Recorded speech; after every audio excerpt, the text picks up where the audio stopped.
Fala pessoal, tudo bem com vocês? Espero que sim. Carlão na área para mais uma aula de língua portuguesa. Pessoal, quem ainda não se inscreveu no canal, dá uma forcinha aí, se inscreva no canal, isso vai me ajudar bastante. E conto com vocês para compartilharem, para curtirem os nossos vídeos, para que o nosso canal cresça cada vez mais. Bem, sem mais delongas, vamos logo para o nosso conteúdo. E hoje nós vamos falar sobre elementos da comunicação.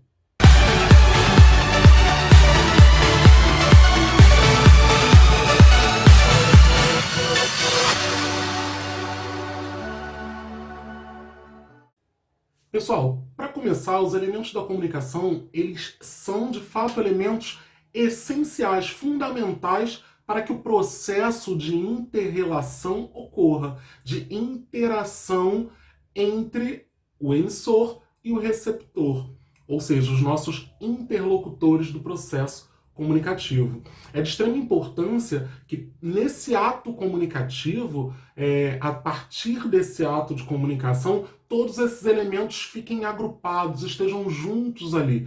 Não será possível faltar algum desses elementos, porque aí não ocorrerá de fato a comunicação que nós havíamos esperado. Então, recapitulando, para que haja comunicação, os 6 elementos da comunicação precisam estar presentes. E agora nós vamos falar de um por um desses elementos. Não deixem de anotar tudo que for falado aqui, porque esse assunto é extremamente importante, não só para quem vai prestar Enems e vestibulares, mas também para quem vai fazer concursos públicos. É um assunto muito cobrado. E a gente vai depender desse assunto para o nosso próximo tema da nossa aula, que é funções da linguagem. Não tem como falarmos de funções da linguagem se vocês não conhecerem os 6 elementos básicos, principais e essenciais da comunicação, ok? Então observem agora essa imagem, pessoal. Bem, nós temos aí a imagem de uma moça conversando, aparentemente, com um rapaz. Essa moça, ela está emitindo uma informação, ela está emitindo uma mensagem para esse rapaz. Então, a princípio, nós podemos dizer que essa moça, ela é o emissor e esse rapaz é o receptor de uma mensagem. Ou seja, ela pensou a ideia da mensagem e ela está transmitindo essa mensagem para um receptor, que é este rapaz. Então imaginemos que ela esteja conversando sobre um filme a qual ela assistiu e está passando a sua impressão sobre o filme para esse rapaz. Esse rapaz, por sua vez, ele retorna a informação para ela, dizendo, de repente, que também já assistiu esse filme e que tem a mesma impressão sobre o filme. Ou seja, ela não transmitiu simplesmente uma mensagem e ele ouviu e se calou. Naquele momento que ele recebeu essa mensagem, ele transfere novamente alguma informação para essa moça. Então, nesse momento, pessoal, em que ele transfere novamente essa informação para essa moça, ele deixa de ser o receptor e passa a ser, nesse caso, o emissor. Então, percebam o seguinte: é muito importante a gente perceber que num processo comunicativo, uma pessoa não vai ser sempre o emissor e a outra sempre o receptor. Existe interação. Então, em algum momento, um vai ser emissor e em algum momento ele vai ser receptor, porque existe interação, ok? Eles são interlocutores. Ambos falam, ambos ouvem, tá? Agora, voltando ainda para essa imagem, vamos dar uma olhada em outros elementos que possam estar presentes nela. Percebam que ela está enviando uma mensagem para esse rapaz. Ela está falando, por exemplo, que o filme que ela assistiu não é um filme muito bom. Isso que ela transmitiu, essa informação que ela transmitiu para esse rapaz, nós chamamos de mensagem. Tá? A mensagem é aquilo que eu estou transmitindo ao meu interlocutor, que nesse caso é o meu receptor. Agora, para transmitir essa mensagem, pessoal, ela utilizou um código. O que seria um código? O código são combinações de sinais, combinações de linguagens, são percepções que foram combinadas entre esses interlocutores para que possa haver a comunicação. Tá? Por exemplo, tem uma pessoa que sabe muito de inglês e uma pessoa que não conhece a língua inglesa. Quando ambas estão conversando, uma fala em inglês e a outra fala em português, e a que fala inglês não conhece a língua portuguesa e vice-versa, o que vai ocorrer? Não vai ocorrer comunicação. Vai ter uma quebra na comunicação, vai ter um ruído que não vai permitir que esse processo comunicativo aconteça, porque as duas pessoas não combinaram um código comum a todos. Elas simplesmente, uma utiliza o código que lhe convém, a outra utilizou o código que lhe convém, só que esses códigos não são de conhecimento de todos. Então, nesse caso, não vai haver comunicação. Porque para que haja comunicação, a mensagem tem que ser decodificada pelo emissor e decodificada também pelo receptor. Você pronuncia algo, ou escreve algo, ou enfim, canta algo, e a pessoa que está lendo, ouvindo, enfim, essa pessoa precisa ter a decodificação, ela precisa fazer, desculpa, a decodificação. Ou seja, ela precisa compreender essa mensagem. E para que haja decodificação, ela precisa conhecer o código que foi utilizado. Então vejamos, o nosso código convencional aqui do Brasil é a língua portuguesa. Então nós vamos nos comunicar com as pessoas através da língua portuguesa. Existe também a língua brasileira de sinais.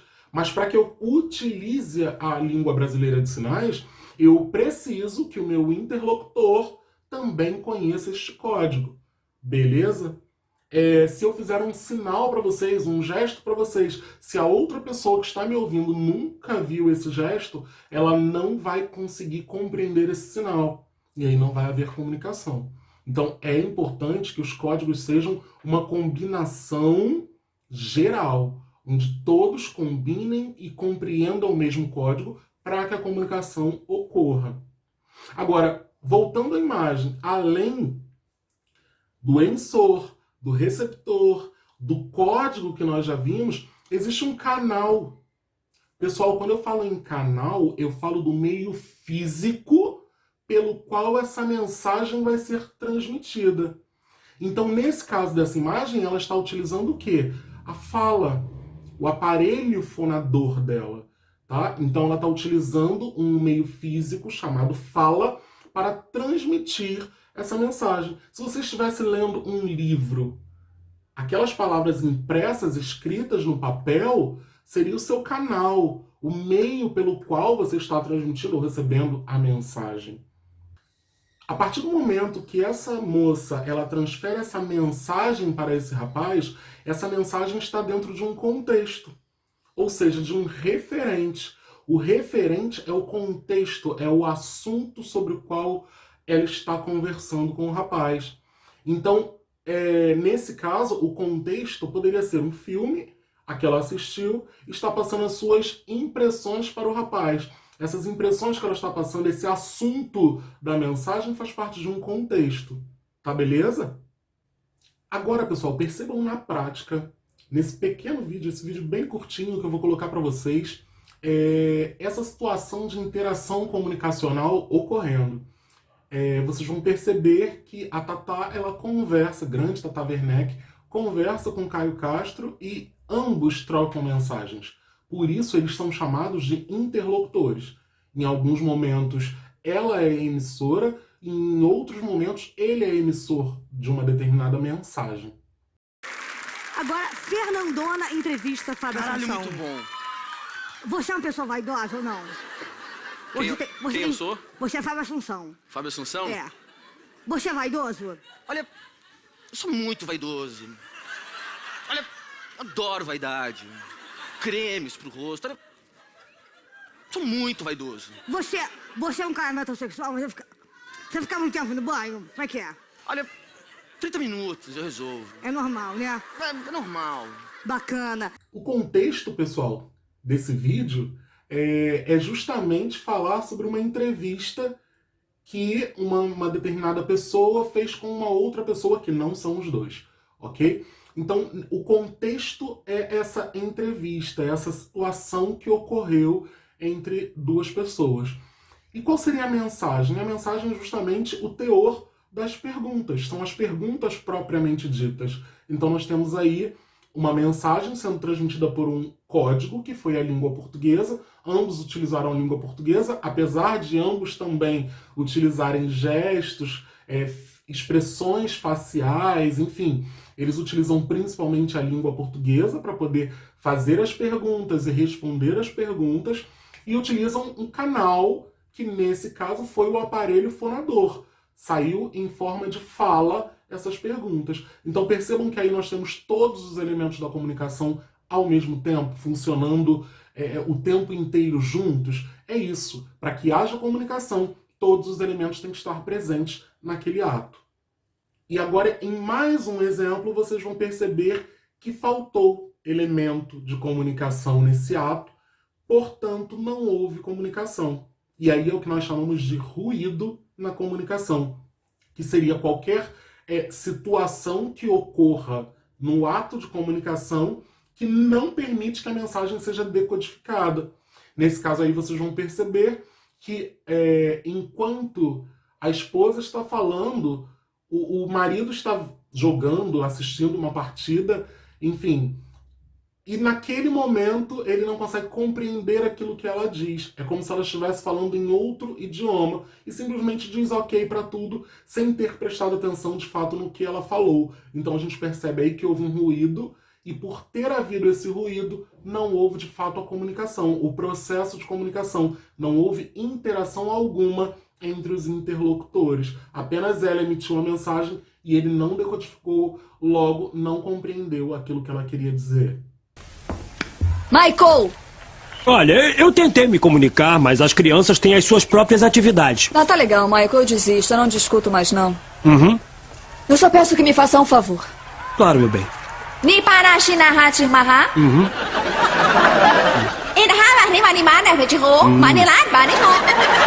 Tamashina ni oh maha. Isso, vamos, vamos! Tui mani sabati maha. Acha boho ni mara, mani da mani ka. Chamasi da mata. Você concorda com isso? Pra mim tá ótimo. Ai, que bom, amor! Eu vou esperar com tanta ansiedade. Vai ser tão divertido, você vai adorar!